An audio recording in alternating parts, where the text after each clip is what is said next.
எடப்பாடி பழனிசாமி அவர்கள் விஜய் அவர்கள் பேசினதற்கு பிறகு வந்து மீண்டும் தீய சக்தி திமுக அப்படின்ற அந்த அந்த விஷயத்தை அவரும் வந்து கோட் பண்றாரு.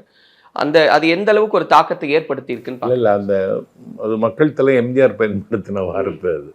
அதுக்கு பிறகு அம்மையார் அவர்களும் அதை கையில் எடுத்துக்கிட்டாங்க.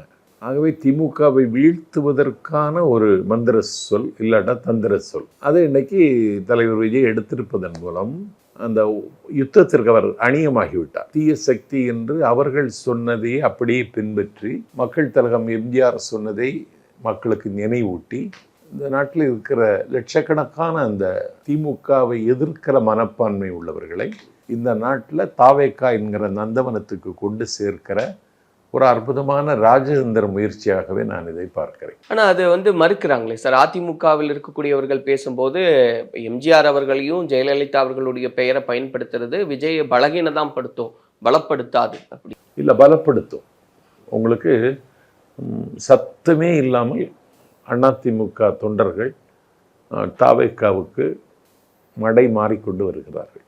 அதில் அண்ணன் செங்கோட்டையனுடைய வருகைக்கு பிறகு ஏன்னா அந்த கட்சியில் மக்கள் தலைவர் எம்ஜிஆர் தலைமை ஏற்ற கட்சி தொடங்கிய பொழுது ஒரு குள்ளப்பாளையம் கிளைக்கழக செயலாளராக இருந்து அந்த கட்சியில் படிப்படியாக வளர்ந்து மக்கள் தலைவர் எம்ஜிஆருடைய முதல் அமைச்சரவையில் பொறுப்பேற்று கிட்டத்தட்ட ஒரு 49 ஆண்டு காலம் சட்டமன்ற உறுப்பினராக இருந்த பெருமைக்குரிய அண்ணன் தன்னுடைய அனுபவத்தை, தான் பெற்றிருக்கிற பயிற்சியை, தான் ஆடிய களங்களை, தன்னுடைய அனுபவத்தை இன்றைக்கு தாவேக்காவுக்கு நான் மனப்பூர்வமாக தருகிறேன் என்று புரட்சி தளபதி என்று தலைவரை அழைத்து இனிமேல் தமிழ்நாட்டை ஆளப் போகிறது நீதான் என்பதை நினைவுறுத்துவதில் ஒரு செங்கோல் கொடுத்து ஒரு தமிழ்நாடை திரும்பி பார்க்கிற அளவுக்கு ஒரு கூட்டத்தை விஜயமங்கலத்தில் நடத்தி அந்த விஜயமங்கலம் இன்றைக்கு விஜய் மங்கலம்